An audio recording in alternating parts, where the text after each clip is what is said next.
Assalamualaikum dan terima kasih kepada Pusat Azman and friends and students. Thank you very much. I've got my colleagues, ministers here, and I understand ASEAN ambassadors also here, and I think more importantly, students, where I see. I was invited 10 years ago, as Prime Minister in waiting. You understand why I refused to accept the invitation. Because I've been in waiting with one of the longest in waiting prime ministers in the world. So it's always a pleasure to be associated with the London School of Economics. As you know, it is an institution that's educated a great number of esteemed Malaysians. And they were more progressive and left when they were here. Most of them have joined the system. With the exception probably of Professor Hussain Ali, who happens to be my professor of sociology, who remained left under till the end. And the rest are all becoming followers of Adam Smith. No, not serious. I mean, but it's quite true. Now, Prof, ladies and gentlemen, the international order today is in a tremendous flux, where an assortment of pressure points, disruptive events, and evolving transboundary challenges are negatively impacting efforts on global governance and multilateral cooperation. Existing rules and norms are being questioned and challenged. Some are unquestionably unjust, blatantly abused by the powerful, and thus are deeply in need of reform towards a more inclusive and just order. Others, however, underpin the very system of peace, prosperity, and cooperation that many of us in the global community hold dear and should be strengthened where necessary, defended where it must, and applied fairly without exception. These changes have had social impacts across our respective countries and communities, leading to the rise of populist politics. Once merely a fringe of discourse, it now occupies the center stage, and the corridors of power from North America to Europe, here in the United Kingdom, in Latin America, and even back home in Asia. To complicate matters, we are sometimes caught in a trap sprung from the alluring and persuasive power of the era of post-truth politics, where anyone today can fabricate content in order to generate news, and where such news may sometimes be taken as true even when it is fake. Welcome to the post-truth era, where lies are not only tolerated, but sometimes embraced as the Holy Writ. The question, therefore, is, can democracy really function when such a state of being engenders the state of being, engenders the politics of exclusion, division, dispossession, and hate, which then cross the rhetoric to policies? The world is changing, and many struggle to grasp its implications and their place in the emerging scheme of things.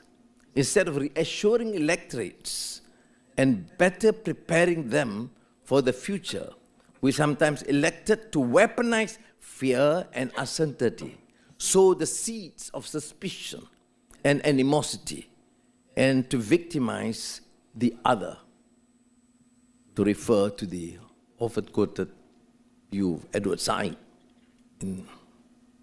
on Orientalism, or for that matter, Martin Kramer. This goes against the very ethos of LSE's Fabian founders, who advocated progressive ideas of social democracy and social justice, and what it takes to have a good society. We are then stirred from our own long dogmatic slumber not by the exhortations of David Hume on abandoning dogmas, but a timely and I would say more practical reminder of John Rawls' enduring question on what principles of justice should prevail in order to attain to a good society that is a society that is fair and egalitarian.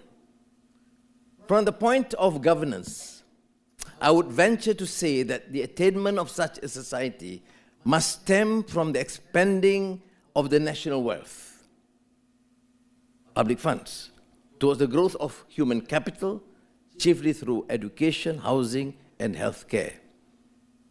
Additionally, poverty eradication and the creation of humane living and working conditions shall remain paramount.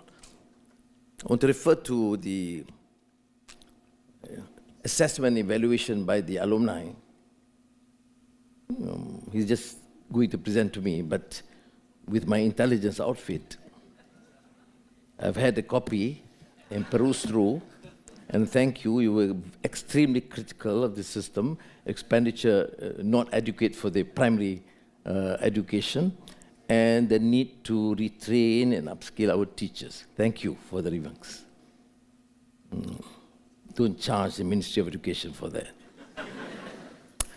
No, but this is what I mean by having a reasoned discourse, democratic accountability. Democracy is not about elections, about having leaders to have the preparedness, to be prepared to listen and evaluate and take criticisms. And once you get this exposure and training at institutions like LSE, it is your duty, therefore, to come back and contribute. We are the team of reform. We listen, and I can assure you that some of these ideas will be incorporated and be taken into account by the Ministry of Education. If it's not done, then we may have to then introduce a new Minister of Education. Now the creation, don't take it seriously. It will be a sleepless night for the minister. The creation of wealth of nations should not be a license for unbridled capitalism. Inasmuch as the principles of political economy cannot be subjected to the dictates of short-term gains, let alone political expediency. On the contrary, rather than playing to the gallery of populist demand, the imperative of responsible governance enjoins us to formulate policies and take decisive actions for the greater good, namely sustainable economic growth and shared prosperity. Oh, well said and done. We all want to emerge as great statesmen. But remember the Churchillian edict. Great statesmen think of the next generation and lose the next elections.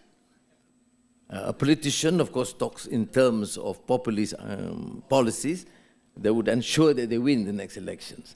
So how do you then navigate to ensure that you remain true to the principles and ideals, which means emerging as true statesmen, but at the same time understand the demand and dictates of our times, the concerns of the citizens.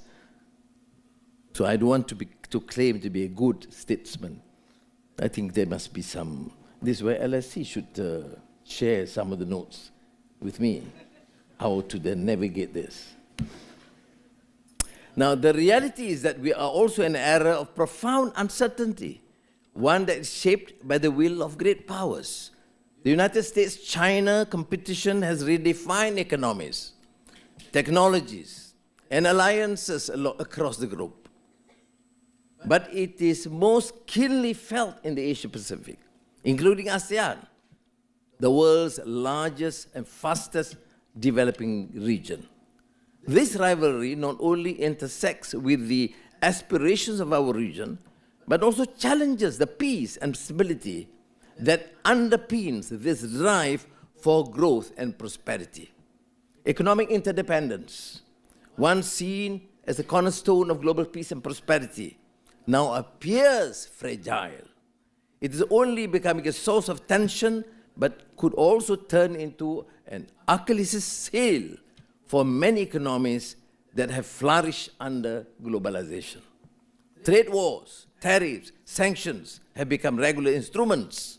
The new mantra, but it becomes instruments of strategic rivalry, eroding the spirit of cooperation and fostering dangerous mindset of suspicion and distrust.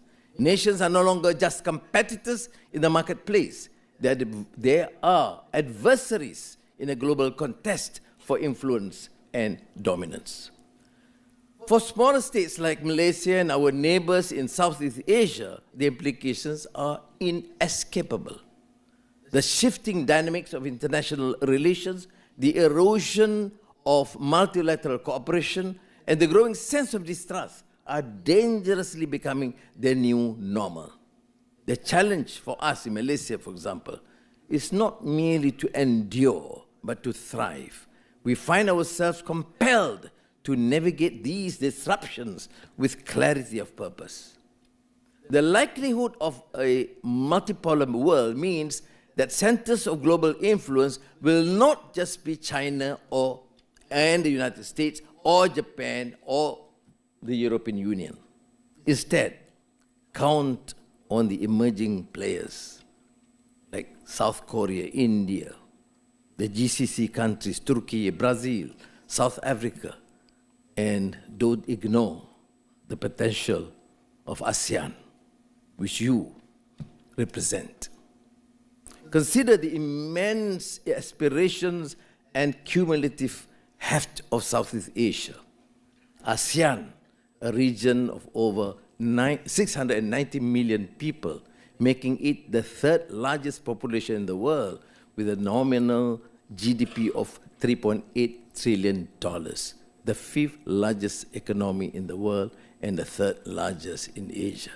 In the same vein, there is a resurgence of Global South as driver of global prosperity. By 2030, it is projected that 3 of the 4 largest economies will be from the Global South. It is also about the reclaiming of a voice that can no longer be ignored in the emerging international order.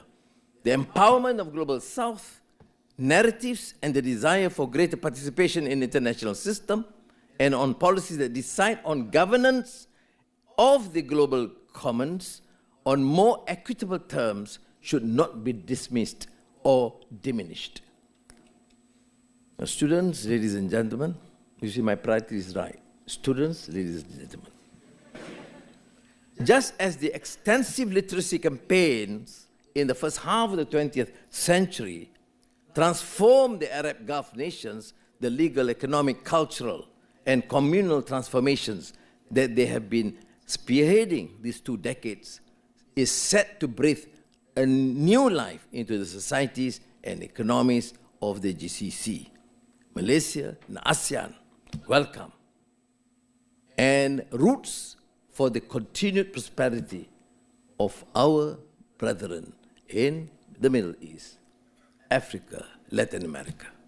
These seminal changes, especially in Asia, are unacknowledged by some in the global community. I believe there's a degree of hubris and hypocrisy that seems unwilling to recognize, accommodate, and adapt to these seismic shifts.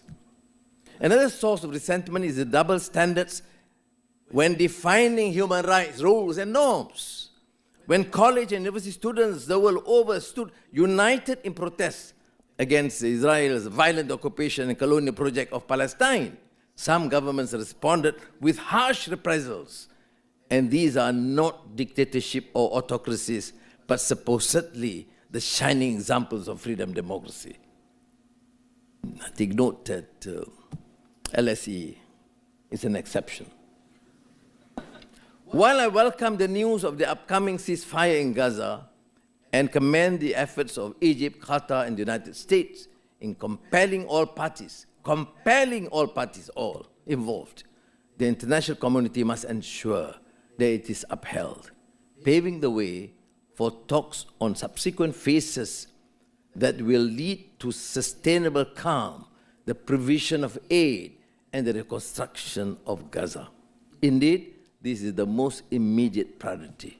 Justice and accountability remain critical, as is the need for a viable, sovereign, and independent Palestinian state and just and lasting peace. We also need to go to the fundamental and profound imperative of transcending differences and disagreements so as to appreciate better our commonalities, shared values, and traditions. Indeed, our basic humanity beseech us to protect human life and well-being inasmuch as human rights, including the right to life, are universal and inherent to all. The best position Malaysia, for Malaysia, amid the uncertain ebbs and flows of the strategic tides, must be adaptive, resilient, principled, and above all, clear-sighted. We must know not only what we want, but what we are, or who we are as a nation.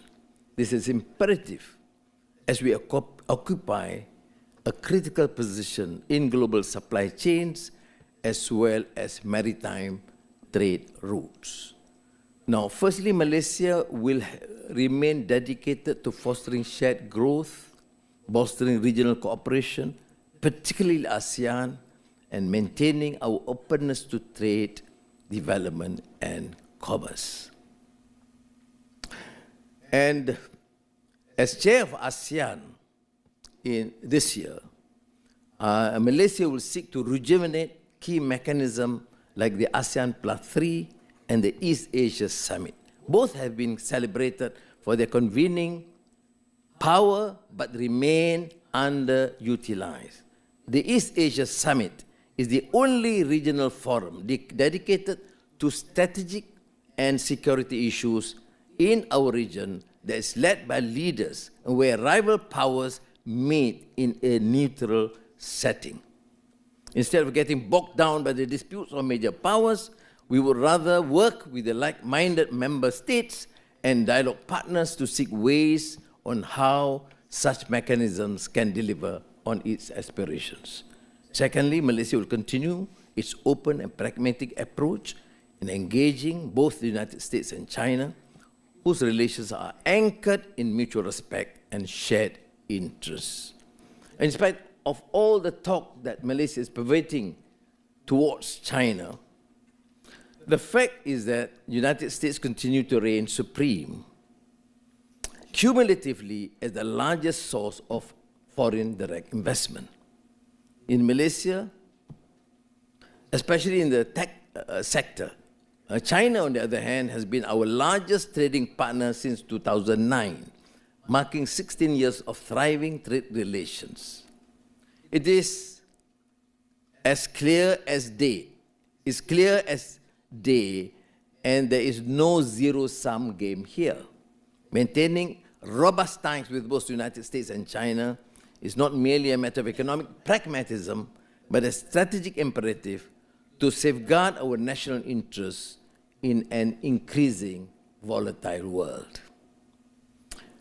This is what we mean by cultivating engagement with both to ensure the region's diversified economic base, reduce interdependence, and as a strengthened position as a resilient, open, and competitive economy. Now, thirdly, Malaysia will ensure that its position as a center of competitive trade, finance, and tech can withstand the changes around us.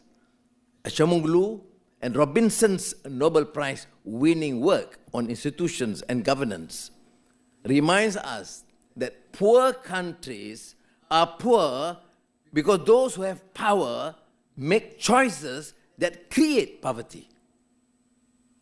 Very much Laskian, I think. Or as Piketty would have it, capitalism causes poverty by concentrating wealth in the hands of the few. The situation becomes perverse when it draws on us that socialism is for the rich while capitalism is for the poor. It's good that the students are okay, but there are many corporate players here. To the message for both. And to my mind, while there is some truth in these platitudes, we should be wary of succumbing to gross generalizations. See? And there's a caveat here. Because I need the support of the capitalists here. I have on previous occasions spoken of the marauding Europeans in Asia's checkered colonial history, leaving behind a trail of looting and plundering of the wealth and resources of the colonies. Today, marauders may still be on the prowl, though they may no longer be geographically marked out because, whether from the west or from the east, those who have power may be states, may be corporations, or even individuals of non-state actors. At the end of the day, it is up to the nations themselves, particularly developing countries, to acknowledge the broader structural challenges faced. Be that as it may, the central insight remains. Nations thrive when the state is both accountable and inclusive, fostering institutions that earn, sustain, and promote public trust. On our part, the Malaysian government introduced the Madani economy framework in 2023, guided by the twin objectives of raising the ceiling through sustained economic growth and raising the floor by ensuring that this growth is shared. From industrial policy to energy transition, inclusiveness and sustainability are at the heart of Malaysia's development agenda. These efforts are already bearing fruit. A bit premature to suggest that we are successful, but it is a good beginning. With good governance, transparency, no tolerance for corruption. Malaysia recorded robust economic performance in 2024, with strong GDP growth exceeding 5%, stable inflation below 2%, and record high trade figures. The international community has taken notice, drawn to Malaysia's mature, reliable, and favorable investment climate. In the first 9 months of 2024 alone, we successfully attracted over 100 billion ringgit in approved foreign investment across manufacturing and services sector from the East and West alike. But it's certainly no time to reveal in fleeting victories. In a world increasingly defined by chaos, finding order begins with our capacity to adapt to disorder. It's just like Bangkok traffic. How do you navigate with such disorder? Not as bad, but then London traffic is the same. To this end, Malaysia's deepening foray into the semiconductor industry is a testament to our forward-looking outlook. Recently, we launched our national semiconductor strategy, which earmarks game-changing incentives and investment to make Malaysia indispensable to the global semiconductor supply chain. Ultimately, as an international trading nation, the crosswinds of uncertainty call for a renewed resolve to stay adaptive and ambitious without neglecting the paramount pursuit of sustainable, inclusive, and just growth. Malaysia heeds this call as we set our sights on securing the nation's place as a vital nexus of trade and investment, as well as technological investment in an unpredictable world. Now, it is, of course, a forward-looking and holistic paradigm. Precisely because of this, we decided to join BRICS. Now, it is not, as some of the pundits would like to claim, about Malaysia's choosing a side. It is about clear-sighted recognition of the geopolitical and economic and geo-economic changes that are happening around us and expanding our options. So, ladies and gentlemen and fellow students, historical and commercial antecedents. I said fellow students. I mean, you were smiling. Why? I remain a student. I mean, coming here to LSE, I have to be a student. I'm not qualified to be a professor. I'm not too sure about that. But anyway, the bilateral, the strong, long-standing bilateral relations between Malaysia and UK is paramount. My meeting with Prime Minister Kiir, number 10, was significant and meaningful. I did say, don't worry about the first 6 months. I said to him, my 6 months as Prime Minister, after waiting for more than 2.5 decades, was a baptism of fire. Demand from the Malay racist rhetoric, religious extremist parties, demanding there should be change, no tolerance for this liberal crowd and multiracial pluralistic ideas. When we survive, we are able to consolidate and focus with clarity of policies. So our collaboration with the UK is not a political statement. I mean, I'm talking about historical antecedents. From the early days of independence, and as Malaysia developed as a nation, was not without its speed bumps.